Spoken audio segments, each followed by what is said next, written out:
You're listening to the Fantasy Wildcard Podcast.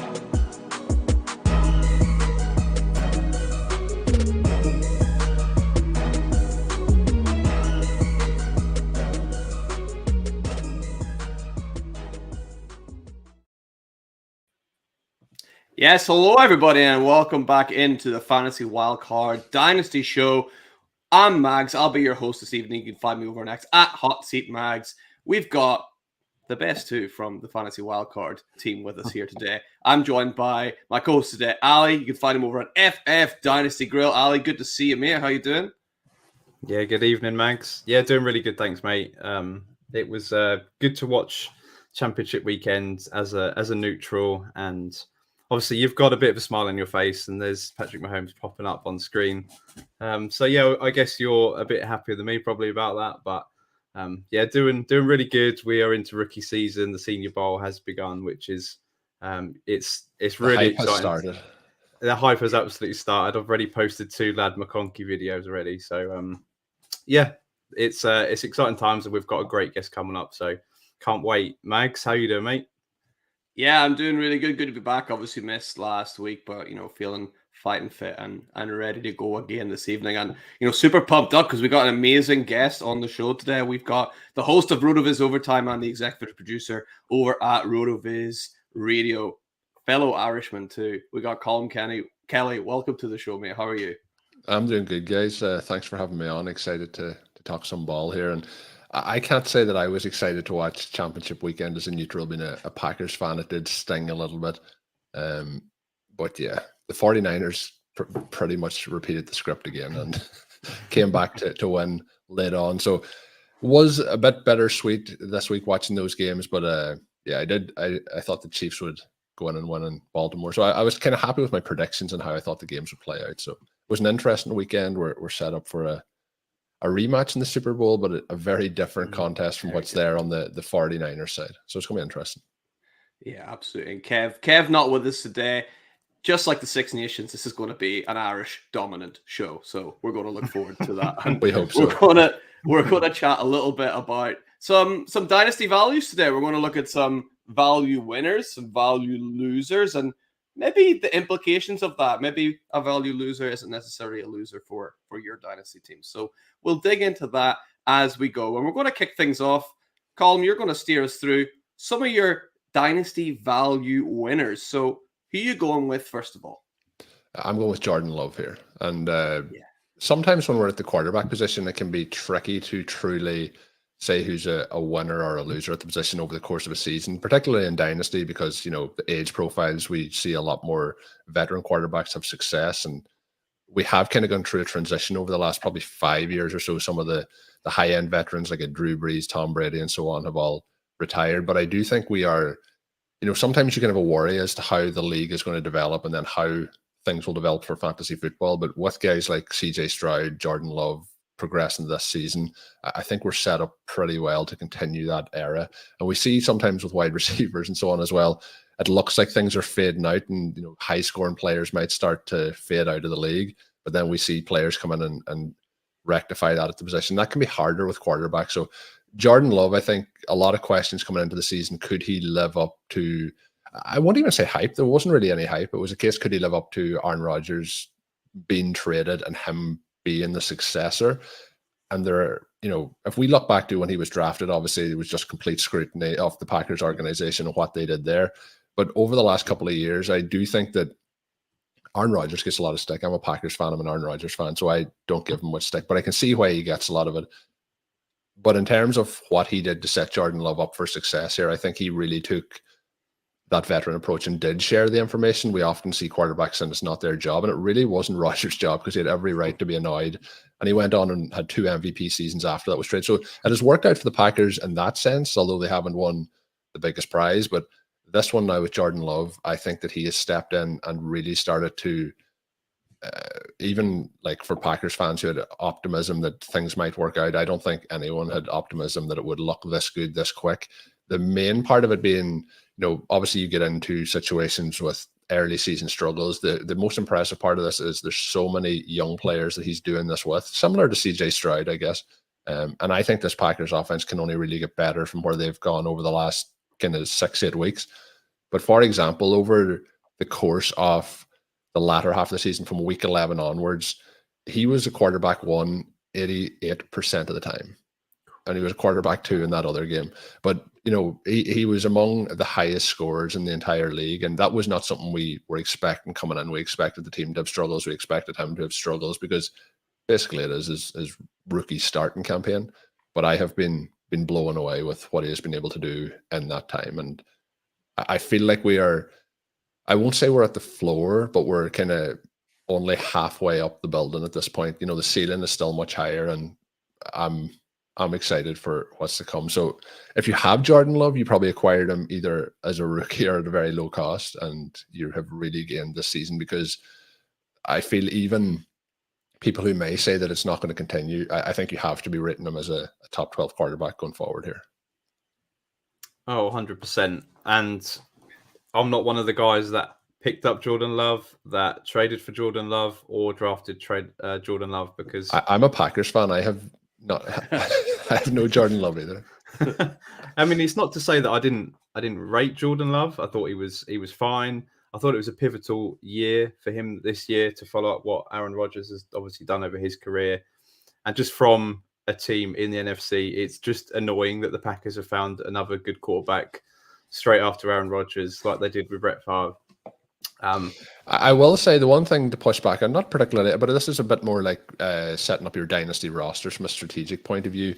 A lot of times the reason when you try and go to trade for a quarterback who is a star in fantasy, they're also a star in the NFL, obviously, but you're trying to get them on your roster at a price that you can then gain value from. But when you're going out to trade for somebody who has already hit, that's very, very tough.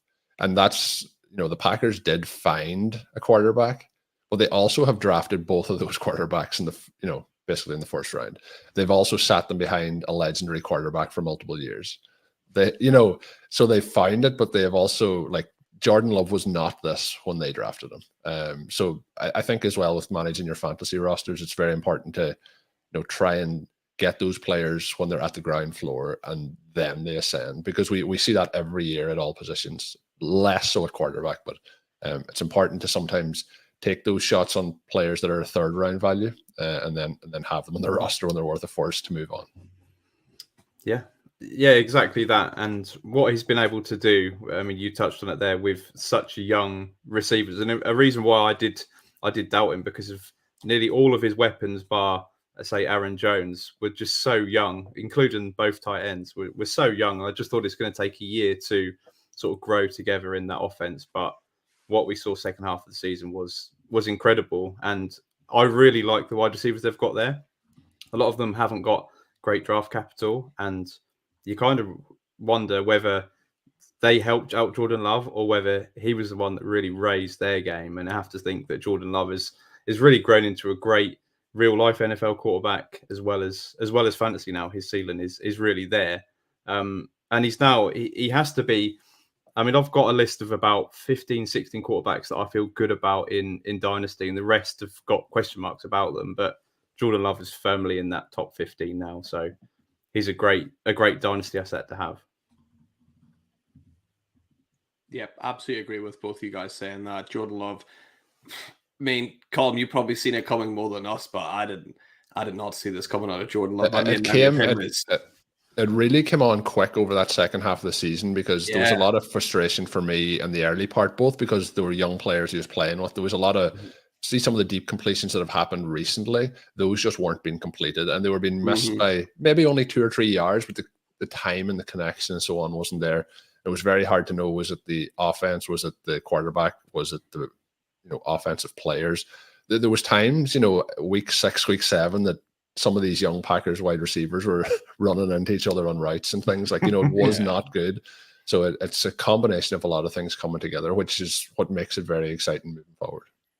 Yeah, absolutely. Yeah, I like that, the fact that he's tied to so many young weapons with receivers, and even those young tight ends have looked fantastic. So yeah, Jordan Love going forward. They don't get talked about enough, especially for Dynasty, because they aren't very expensive at the moment, and it can be tricky when there's 2 players, and that's what's going to be difficult to decipher on the Packers moving forward. Is they have a number of wide receivers, which one do you want? They have a number of tight ends, which one do you want?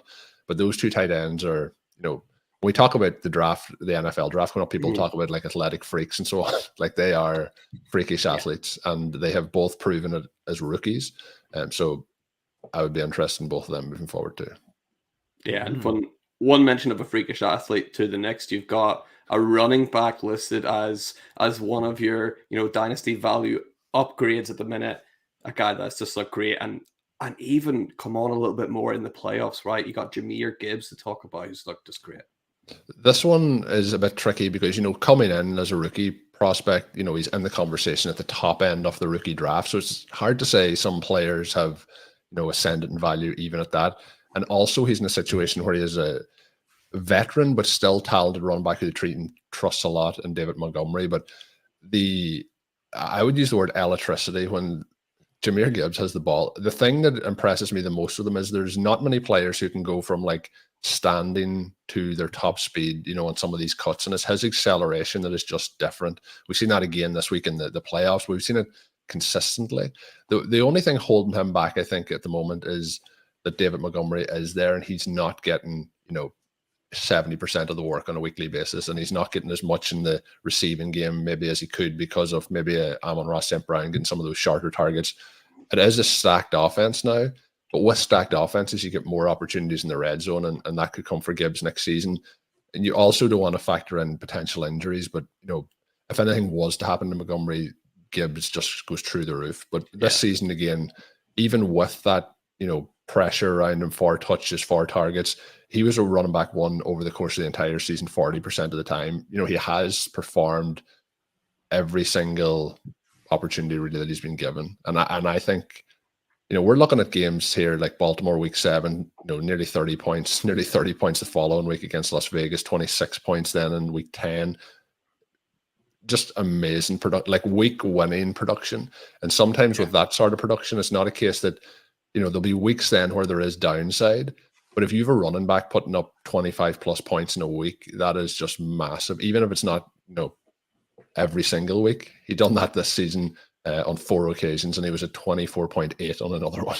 So it's just, to see a rookie doing that in a powerful offense is extremely exciting. And I think that we're only getting started with Gibbs. The other player that I do want to give a shout out to is Rachaad White, because I think he is a true person whose value did increase significantly. Yeah. And he just, throughout the course of the season, and the first 6 weeks, he really struggled. But post that, he really pushed on. And I think out of all the running backs that would have been less expensive to acquire, he really impressed me in that second half of the season.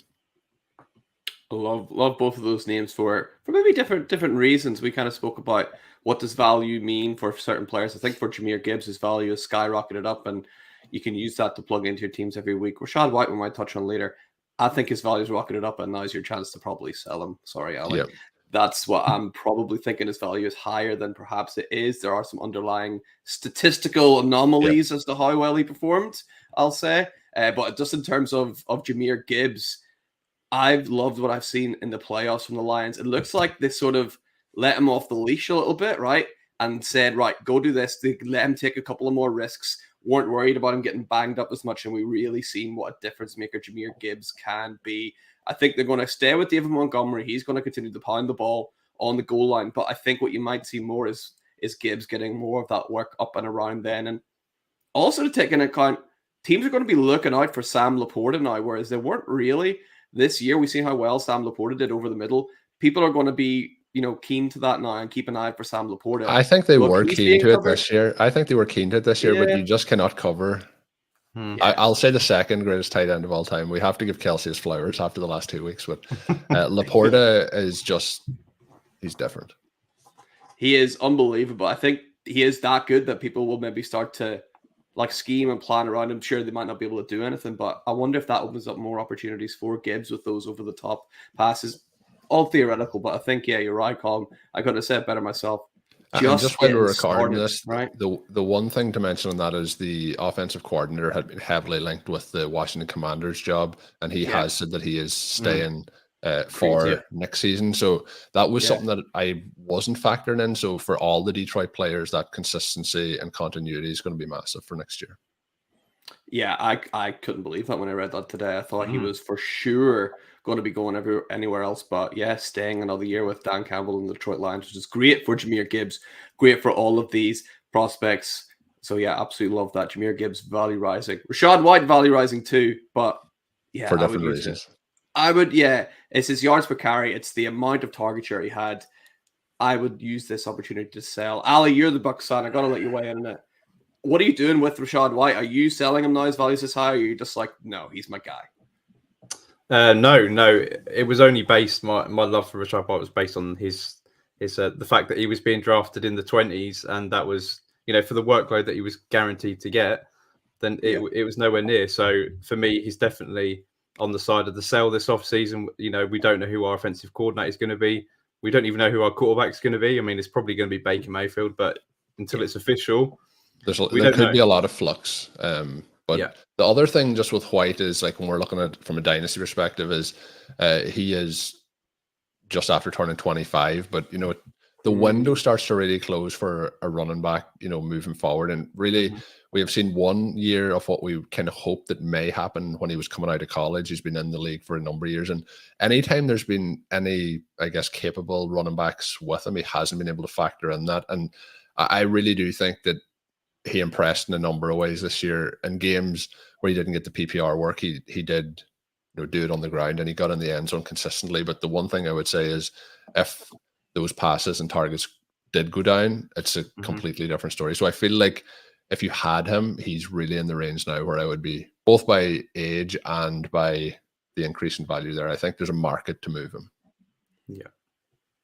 Yeah, absolutely agree. And moving on from running back to wide receiver, Colm, I'm not sure you should have said you were a Packers fan at the start here, because you're going back to the well here. You're going to, well, to be honest, you could have picked one of three amazing Packers wide receivers here. You've gone with Jayden Reed, who is becoming a bit of a dynasty darling, is he?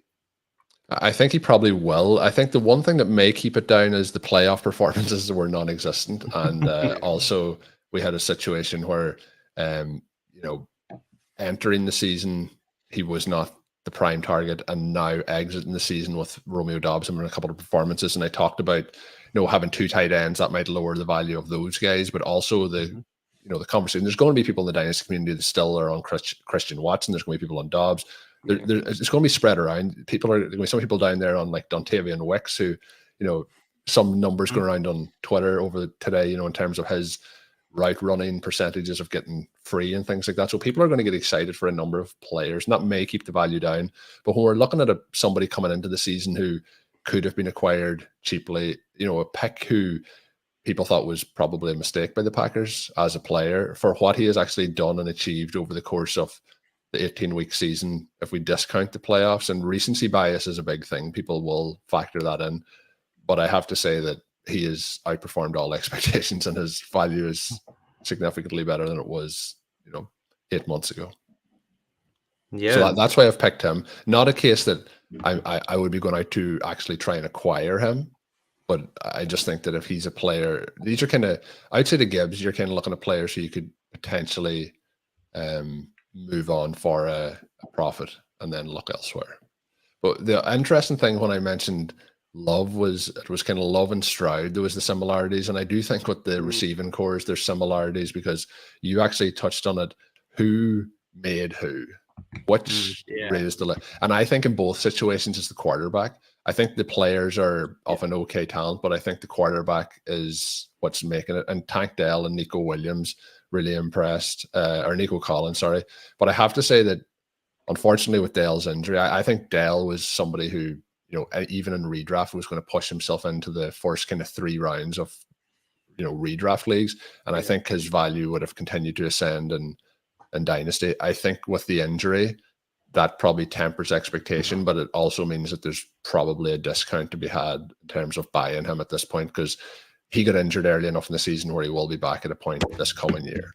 But I think in both of those cases, it's the quarterback making those players. And the one thing to watch out for with both the Packers and, say, the Texans with those wide receivers I've just touched on is we could see a situation where they either go in the draft to try and get a wide receiver one, or potentially in free agency. It sounds like the likes of a T. Higgins is going to, end up staying in Cincinnati. But if he was to move on to either of those two teams, it would obviously detract from them, and it would also increase the value of both those quarterbacks. Yeah, everybody's saying that Mike Evans is going to go back home and play for the Texans, which is not going to happen. I'm telling you that. But yeah, the likes of someone like that would certainly harm the likes of Nico Collins and Tank Dell. And Nico Collins is the prime example of a guy that was really nowhere in the Dynasty, ranks until CJ Stroud come along. And now look at him, he's a fringe Dynasty wide receiver 1 in some people's rankings. And yeah, Jayden and Reed a lot of people with players like that, or even a Reed as the season goes on, a lot of people will be like, it's not going to keep happening. It's not going to be consistent. He's not going to be able to do that. It's a flash in the pan. There has to be a point where you start to say, like, he's done this amount of times. It can't just be a coincidence. But the other part is when you're like, and we look at running backs sometimes who are just given sheer volume, and we see that with wide receivers as well as if somebody else came in to take away that volume, I think we could still potentially see decreases there. Collins, if I was looking at which one I would rather have, I would rather be targeting Dell out of the two of those guys. Yeah, I would definitely agree with that. And Jayden Reed is just, I absolutely love this guy. It's the thing that when they use him on sort of a rushing standpoint as well, he's so versatile a receiver, and he's just like that high school crush that I can't get out of my head, where you could go with one of the more lesser good-looking girls on Dontavian Wicks or Romeo Dobbs, and they'll do the job. But I can't get Reed out of my head, so he's the guy that I want. But yeah, you're certainly going to pay a and it's interesting on that, because I can't say that I'm sold on him. I don't know if there's a lot of it that's like still manufactured. Yeah, but I've seen enough plays that he has made that are wow plays that you have to, again, like I was saying, like as the season went on, even as a Packers fan, you're kind of saying like, well, okay, he did that, but can he do it again? And then he's doing it again and again. But I still would be a little bit worried if there's an other wide receiver that comes in, or if we ever see Christian Watson stay healthy. Yeah. So the one for me is Dontavian Wicks. I'm fascinated by him as well. But do you see, if all 4 of these stay healthy next season, surely one of them, you talk about the 2 tight ends as well, one of them has got to see a fall in value. Obviously, Watson, with not being fit and healthy this season, has been the one that's lost value. But do you see one dropping away, or do you really see that these 3 is fairly equal? This is going to be probably a boring answer that people don't want to hear. It's not, but I think this is exactly what Matt LaFleur wants. So when Aaron Rodgers was with the Packers, obviously we had Devontae Adams, and Adams was just amazing. But there's like so many clips out there if you want to watch them of like times the Packers needed to get a first down, and like it's a pass to a double covered Devontae Adams, and you have it might have been like Lazard at the time wide open. What Jordan Love is doing in this offense is what Matt LaFleur wants him to do, and what the wide receivers are doing. Like that's why some of these plays are just so wide open, is because of what he's doing with the scheme. And I think what they really want, like they had no wide receiver, like it was very spread, and that part of that's injuries, but it was very spread out. But I think we're going to see it be like pretty flat for most of it. Maybe one guy steps up, but I could see both tight ends with 5 touchdowns. I could see the wide receivers all with 800 yards. I don't think they're really looking to have anyone be a 1,500 yard receiver with 10 touchdowns. So pretty much what we're saying is go for draft Jordan Love. Yeah, it's right. Yeah, you can't go wrong.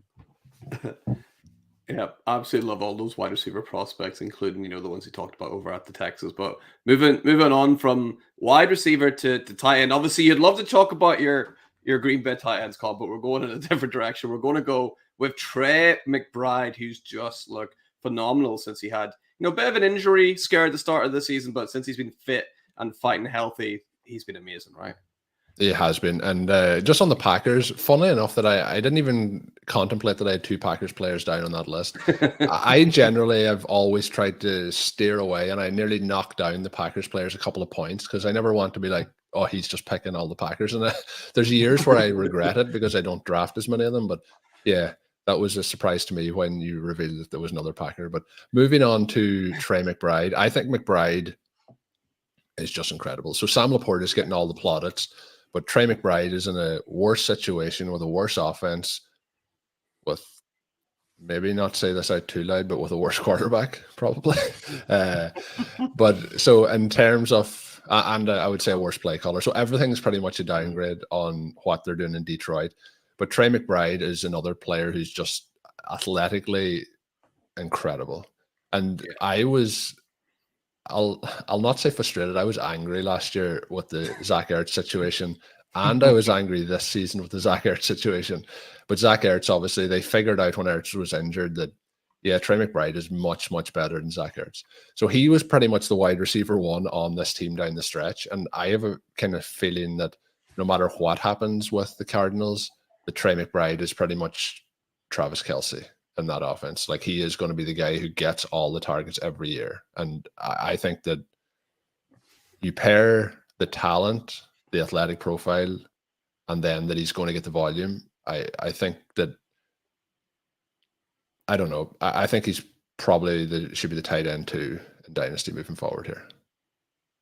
Yeah, he's right up at the top. And then you mentioned like Sam Laporte getting all the plaudits. Since week 10, where we really seen Trey McBride get a 80% snap share or plus, he's got more yards, he's got more catches, he's got more of almost every measurable that Sam Laporte. And the one thing that he does have the advantage over Laporte is, like, he doesn't have the same threat for targets. Like, he's not dealing with Amon-Ra St. Brown, Gibbs, even Jameson Williams, or that. He's not dealing with all that pressure for targets. No. But if we could get Kyler Murray playing more consistently, and we could get this offense working and getting into the red zone a bit more often, we might get those touchdowns pushed up.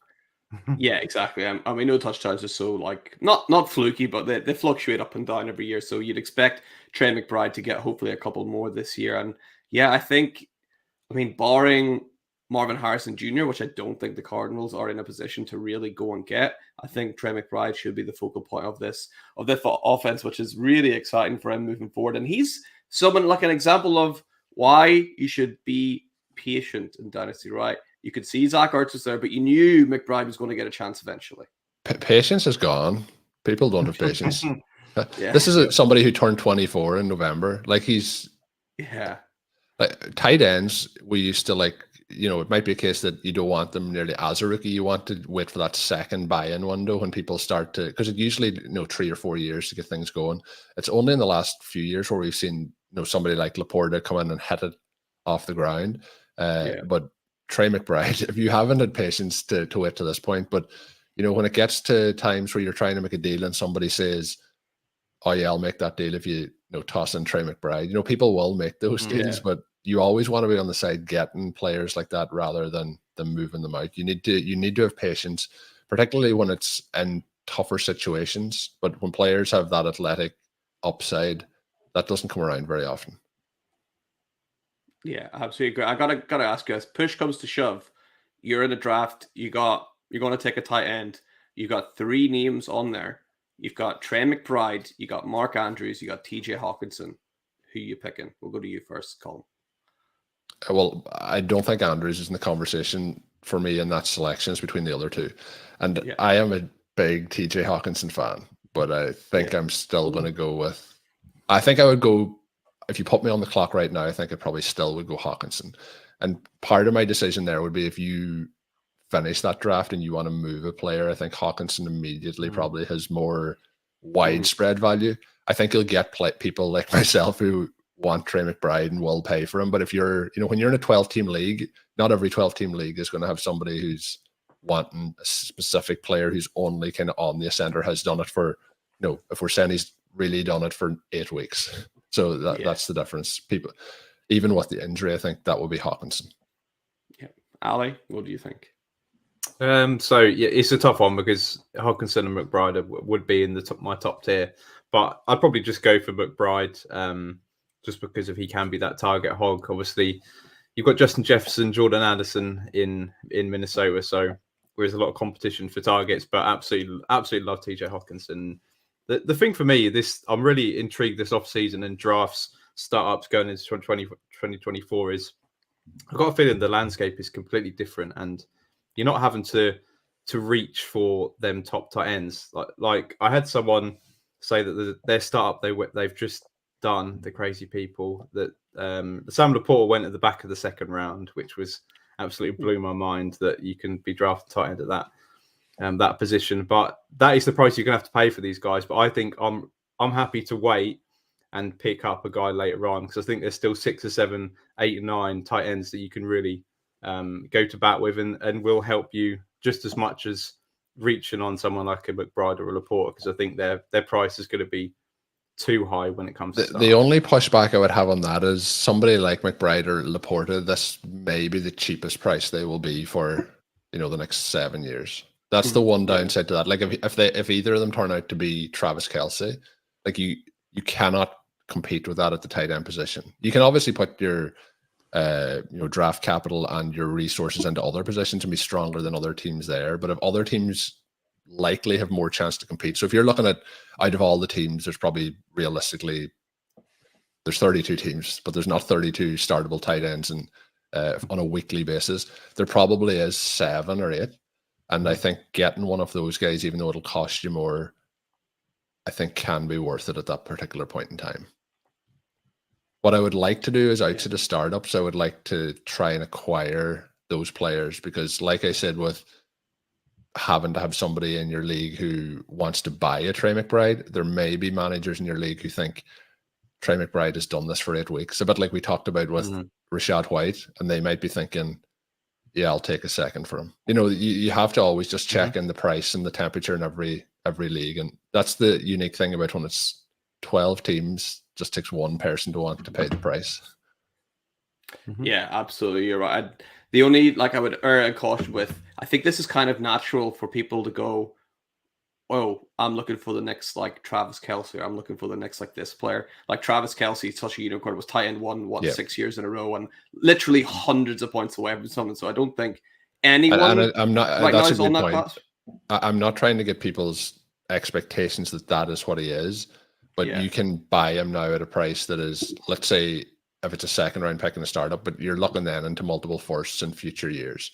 And there's only certain players who could be Gronk, Tony Gonzalez, the all-time greats. Yeah. But when you're looking at who they could be, you're looking at profiles of players who are exceptional. And you don't want to be, I would rather go all in on a player like that and miss than go all in on somebody who is doing it through manufactured touches. Yeah, absolutely. And I will just say that there's a lot of people out there that I've seen rankings and they've not even got McBride in the same tier as Sam Laporta. So Sam Laporta is incredibly expensive, but Trey McBride, for whatever reason, isn't coming as expensive at the minute. So I think I'm glad that you both seem to be in the same ballpark as me, because I'm outrageously high on Trey McBride. So I thought when I was starting that off that maybe I would be getting pushed back, but it feels like we're all kind of in the same spot. No, the numbers don't lie with him. So yeah, he's had a great time. Can't wait to see him a fully healthy season there at Arizona. I think he'll be really, really good. But going from the good news into the not so good news, shall we say? This is the Dynasty value losers. But we mentioned at the top of the show, this does not mean bad news all around. This could be a chance to maybe go in and buy some of these guys because their value has dipped, but maybe not all of them, and maybe not this first guy you're going to talk about. You're starting it off that way. I have to say that I, heading into last season, may have been one of the biggest Sam Howell truthers that was going. People were asking me why I was so high. I think as the season progressed, it looked like I was very much on the correct side of that. I think as the season has finished up, it may feel like I'm on the wrong side of that. Where I think it is probably in the mid-range, and I think this could still be a player to go and acquire. Whether it's that it doesn't work out for him in Washington, or it could still work out for him in Washington. It depends what they obviously do in the draft. But I think, there's a lot of issues as well around the Washington offense and so on this year as well. The one thing that has always been on Sam Howell is he takes far too many sacks, but I think then he became too cautious as the season went on. And that's kind of what we've seen in those games where Jacoby Brissett came in for him, where he wasn't afraid to put the ball down the field. It got to a point where, like, the start of the season, his main strength was that he could just, like, he would take shots, he would be a gunslinger. But as the season went on, he just got more cautious, trying to avoid sacks. So if we look at the start of the season, you know, he's in that 20-point range all the time. We get 29-point game twice. We get a 35-point game against the Philadelphia Eagles. We have a great stretch up until week 13. Post their bye in week 13 is 9.3 points. He is negative 1.2 points. He is 8.4 and 9. Like, he got benched in 2 of those games. And he also would have been benched for week 18, but Jacoby Brissett got injured. So the end of the season was as big of a train wreck as you could see. But if we just look at, you know, up to week 13, he was a QB1 69% of the time. He was a QB2 23% of the time. So there was only 1 week, which was week 3 against the Buffalo Bills. He scored 2.3 points, which was also bad. But outside of that, his lowest score was 12. And every score then beyond that 12 points in week 7 was 19.2 or higher. So he was very consistent at the start of the season, even though there was flaws with his play. So I'm still there with him, but I'm not as confident as I was entering last season, because the problem is if they go for a quarterback in this draft, then that, you know, he's looking for another team. But he feels to me like if somebody else is drafted, he could be that, you know, buy the dip player, because it might be a case that he gets traded somewhere else. That I still think he has the talent in the right situation. But the value is probably almost the same. But at the midpoint of the season, the value was much, much higher. Yeah. You have to wonder what you could have sold him for at the midpoint of the season. It'd have been crazy if you could deal with him sort of week 9, week 10, when he was putting up these games with 20 plus points and he was rushing for touchdowns. But yeah, I think his value is going to bottom out when they draft a top rookie quarterback in the draft. So I think it's a perfect buy candidate for me. I think he's crying out to be given an opportunity on a new team. I think there's plenty of teams out there that have a quarterback room where he could come in and be in a quarterback battle, at least for the quarterback 1 spot. And I like to take the chance on these sort of guys that have such a high ceiling that Sam Howell does. If he was putting a competent offense behind a competent offensive line, you have to think with his rushing that for fantasy, at least, he could be someone like a Justin Fields light, and he's not a bad passer. He's probably a better passer than Justin Fields. I would I would say he could be a Josh Allen light. I know Josh Allen's a lot higher up, but that's what that's what he was as the season was going on. The other part with him, just that I don't know. I think that we see some of these teams when they do draft a rookie that they may not be able to come in and do it straight away. But the other side is when we look at, let's say, Geno Smith. You know, we've seen Ryan Tannehill have years of kind of fantasy production after they moved. Like, there's a lot of players around the league who did not do what he did in his first season starting, who have then gone on in different places. So that would be kind of my most likely thesis, is somewhere else that he gets another opportunity. And, you know, we get comeback player of the year, Sam Howell. I love it. And you just see fantasy managers, as soon as a quarterback loses his job, they want to get rid of that guy. So their value bottoms out, and there's such a good opportunity to pick that player up for dirt cheap or as part of a package as a throw-in. So definitely interested.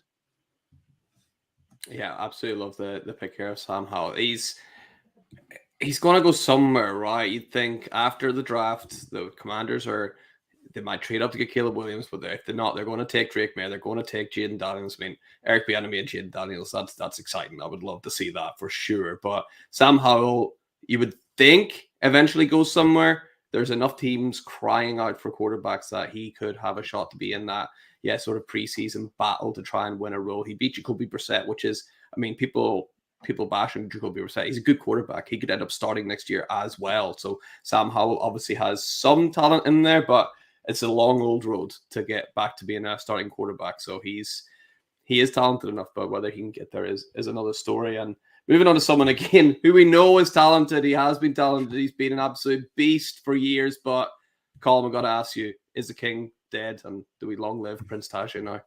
I don't think the king's dead, but I think the situation has changed a lot. And part of that is he's unlikely to be with the Titans. And I think it's obviously a massive arrow up for Spears. But when we look through this season, he did again outperform what people's expectations were. Yeah. You know, lots of 20-point plus games. There was obviously games like, you know, looking through it here, it has a wide range of outcomes on the season. 53% of the time as a running back 1, but then 35% of the time as a running back 3 or worse. And, you know, there's 2-point games, 3-point games, 4-point games, 5-point games. You know, there's a lot of bad games in there, but there's a lot of still, you know, 20 to 25-point games from him this season. So I think not that that he had a bad year, but what I mean is, you know, if you didn't move Derrick Henry before this season, it's going to be very hard to get any of that value back, because it's kind of a sunken cost as he ages, changes teams, lots of things like that. The other thing is, like, if a team pays him, they're probably going to give him the same work as the Titans would have given him, but it's hard to see teams that are, you know, stuck to the running game as much as Vrabel's Titans did to continue. Like, it was built around him, it was built for him, that offense. The other player I want to mention who just completely cratered and fell off a cliff in the second half of the season was Austin Eckler.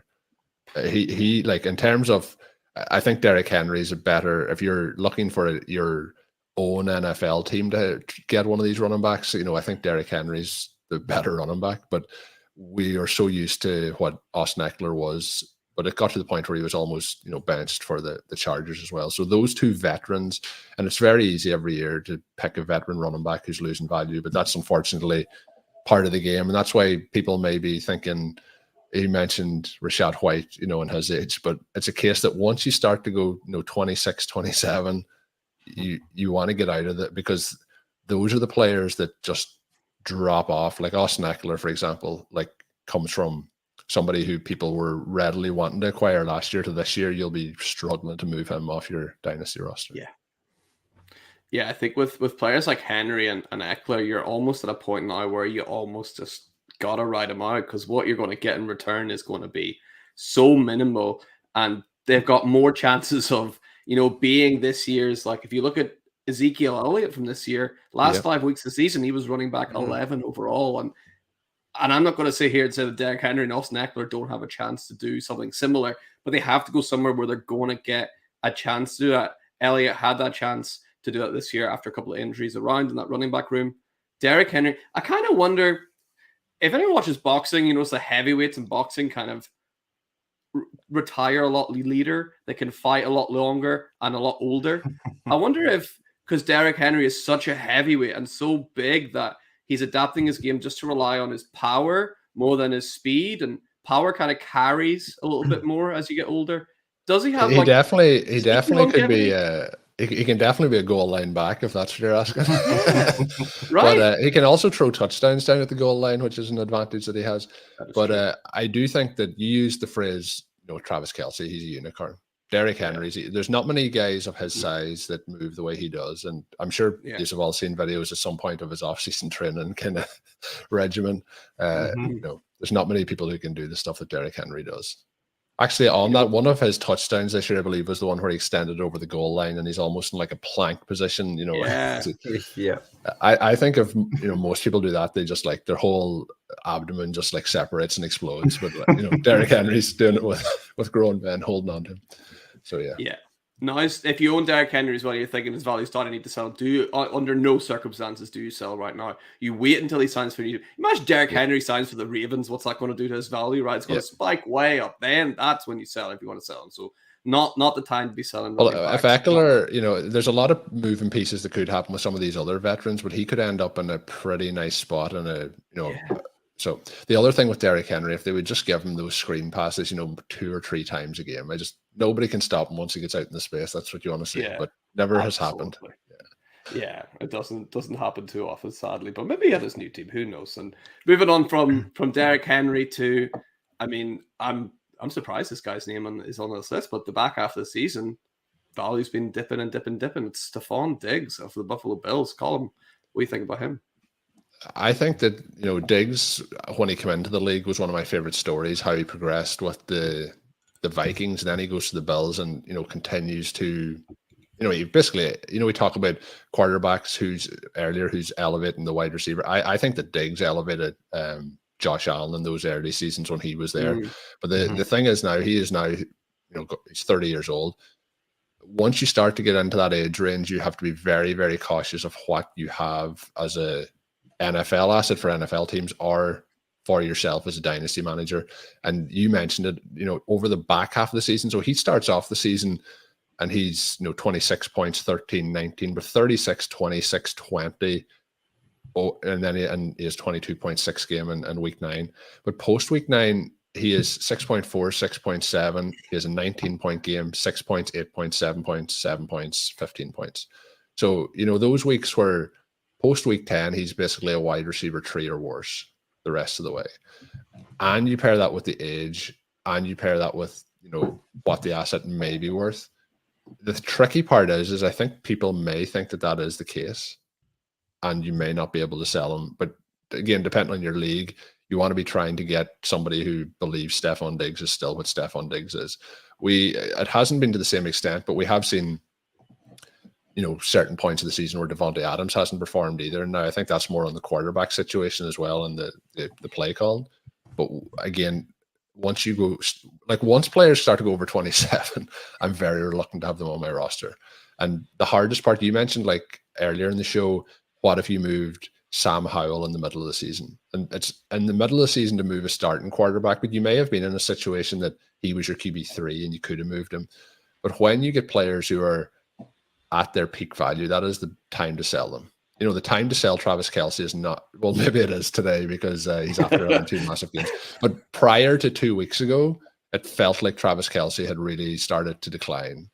And that's not going, that he's no good. That's going that he is a tight end, the tight end one, to maybe now he is in the second tier.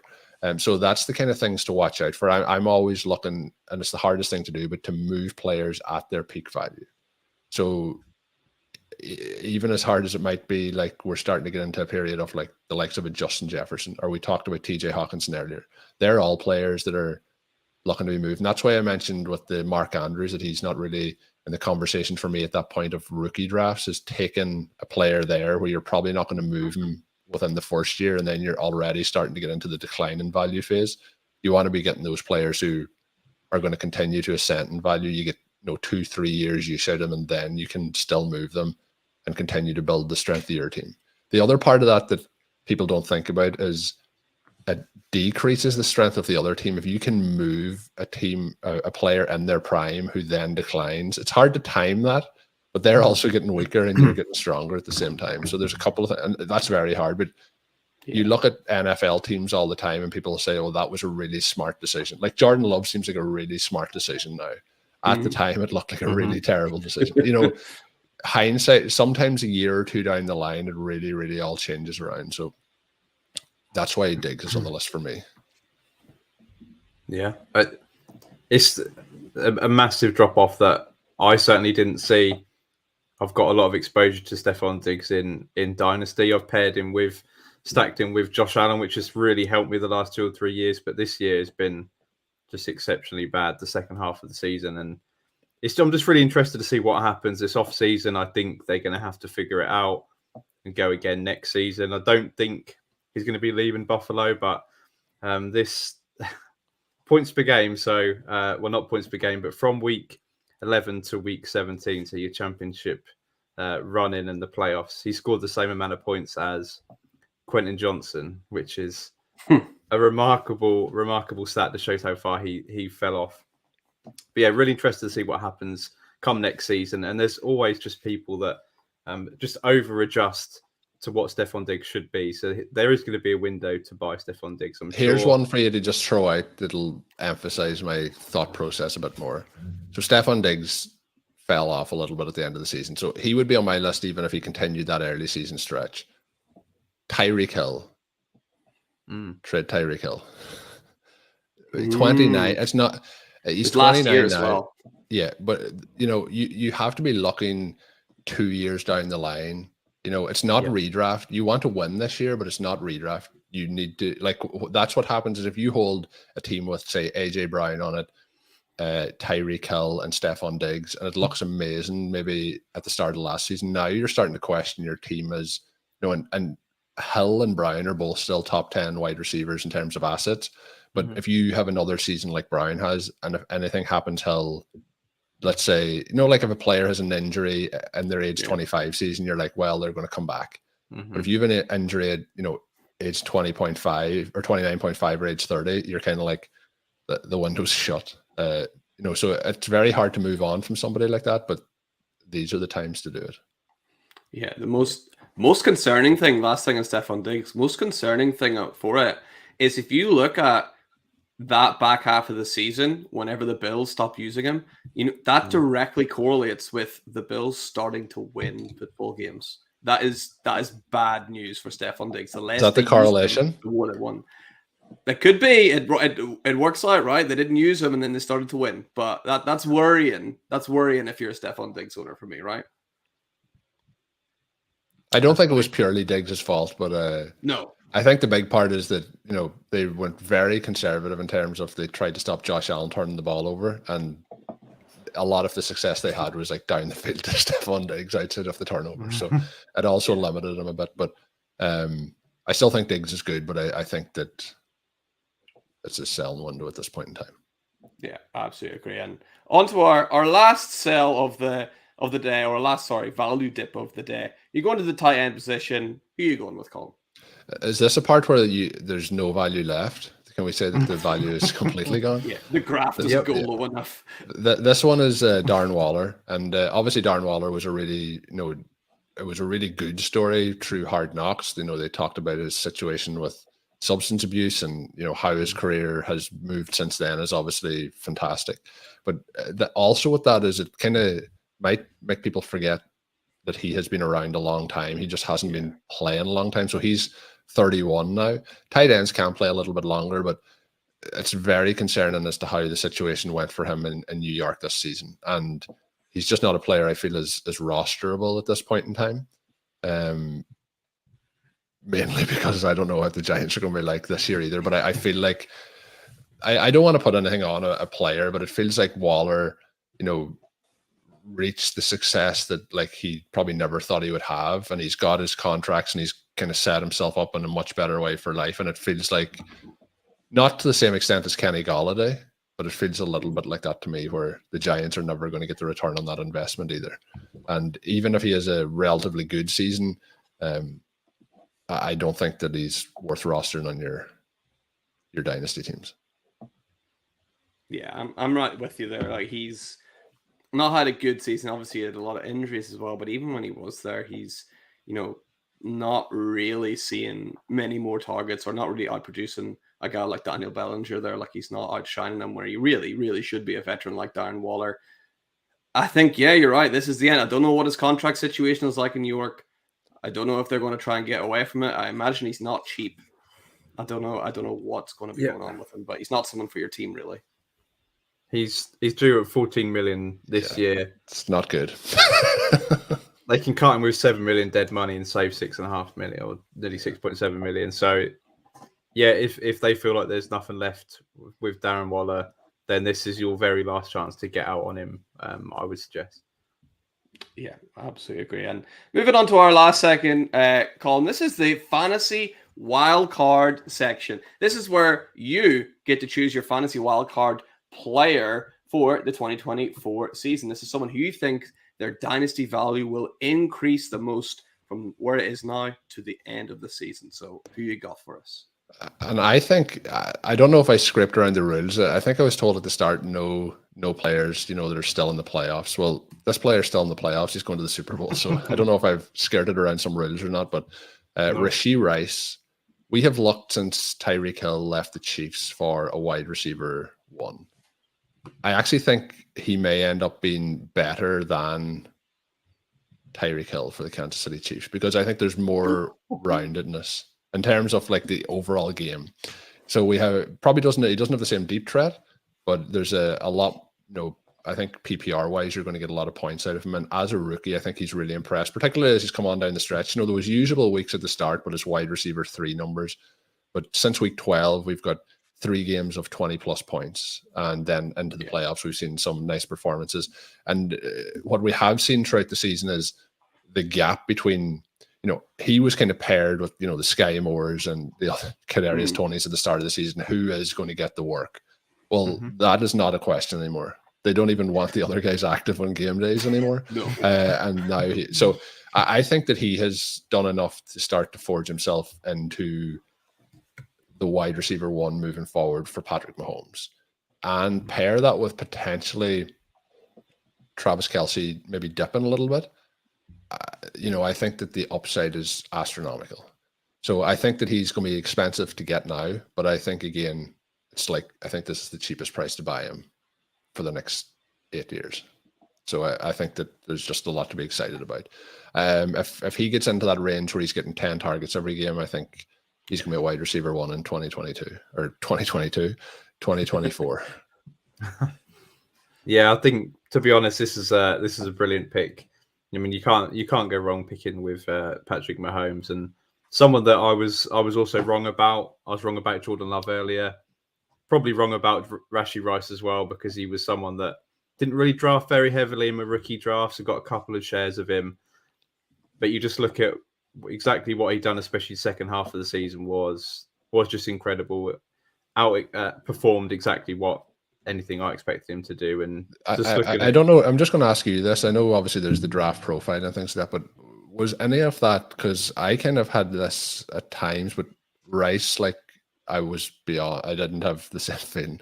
We have seen, since Hill has left, there has been the players come in, and I was big on Sky Moore as well. And I've kind of just been like, one of these guys might end up being the actual real deal.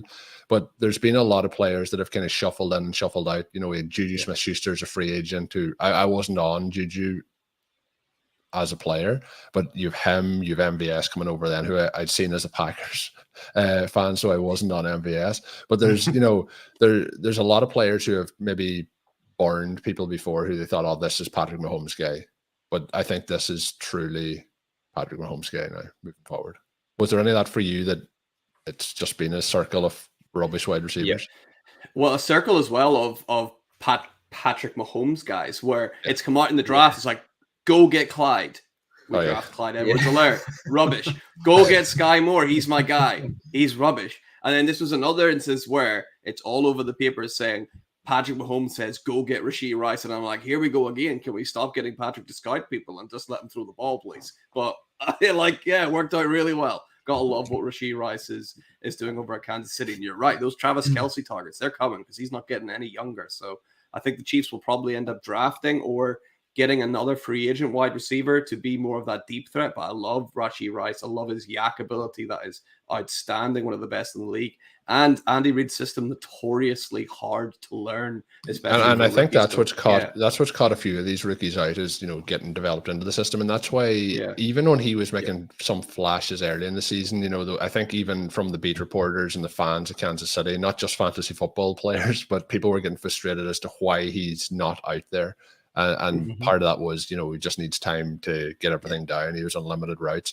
The other part of it, though, that is a bit weird with Rice, and hopefully this is next season. There's times where they're in critical third down situations, even at the end of the season, and he's not out there. But I think maybe that's just as he develops, that'll come in as well. You want him to be out there on 95% of the snaps. Yeah. But the other thing that is probably keeping his value down a tiny bit, he's had a couple of touchdowns over the last couple of weeks called back for holding calls or blocking penalties. Even this past week he had another one against the Ravens, which was just a magnificent play. A block on really didn't interfere, but by the rules as a penalty. But things like that, people aren't then seeing that highlight circulate over and over and over on Twitter or X or whatever we're calling it. But they're things that if you're watching games and you're seeing those plays that then aren't being counted, you can factor that into your evaluation as well. So but the refs still love the Ravens apparently. Can I just ask a dynasty question, because I'm seeing a ranking here where you've got Rashee Rice, Zay Flowers, and Jordan Addison ranked back to back to back, and Rashee Rice is the bottom of the three on this ranking. So would he be above any of these two guys for you? I think Rice is that was Flowers and Addison. Yeah. Oh, right. Rice for me is in the tier, and then the other two are in the tier together. I think Flowers is probably showing. I would actually split them out. It's Flowers and number two. I think he's showing enough over the course of the season. He was somebody who at the start I really liked, but I was concerned by the targets that he was getting. Obviously, a lot of work around the line of scrimmage. We have started to see him now get some targets downfield. And Tom Strachan, who people may know from the UK scene, he's obviously a big Ravens fan. But, there was a lot of things that he was sharing over the course of the season where, Zay Flowers is wide open on some of these downfield passes, but it's not. But now we're starting to see that happen. And so adding that into his game, I think he is a similar upside potential to Rice. Like we talked about with Addison, he is a little bit more crowded with Hawkinson and Jefferson. And the other part of that is he really had a strong start to the season. And it did tail off a little bit. That can happen with rookies as well. So, they're 3 young wide receivers to be very excited about moving forward. But I would much rather the other 2. And out of the 3, I think the upside, just for the way the offense is structured, is for Rice. But Flowers is going to be exceptionally high because he's just going to get a volume of targets as well. Yeah. I absolutely love that pick, and would love it if anyone picked those other 2 receivers for their wild card later in the year. But Colm, that brings us to the end of the show. Just before we go, do you just want to remind everybody listening, where can they find your work online? Well, all the work is basically in podcast form, but you can find it all on RotoViz Overtime is my stuff. We have a podcast network, RotoViz Radio. You can check out all the stuff over there. And if you want to find me, you can find me on Twitter at Overtime Ireland, where you can, I don't know. Twitter, you called it X at the start. I've not got into the X thing yet, but it's taken a while. Yeah. So, the podcast, usually 3 shows a week. I do a podcast with Sean Siegel. We talk a lot about various different, so a lot of Dynasty focus, but coming up to the draft will be draft related with a Dynasty slant. But everything we talk about, we kind of cover a lot of best ball, redraft, and Dynasty. So we kind of have you covered for everything. And most of the time, if people are looking for just Dynasty, the tricky part is it's usually mixed through each other throughout the course of a show. But check those out. I'd appreciate it. And obviously, thanks, guys, for having me on. It was a lot of fun talking through some fun players to discuss, even on the downside. Yeah, absolutely. Our pleasure, Colm. Thank you so much. And thank you to everybody for listening. And again, if you've not already, make sure you go over to Twitter or X or whatever you want to call it. Doesn't really matter. But what does matter is you hit that subscribe button at the Fantasy Wildcard. Of course, find us at Wildcard Dynasty as well. Hey, shout out, by the way, to the Wildcard Devi guys who dropped their first podcast this comic list last week. So shout out to Jordan and to Phil and to Jack, who did an absolutely awesome job. Make sure you're checking that out. It was a really great watch. But from me, from Ali, from Colm, thank you for listening. We'll see you next time. Bye.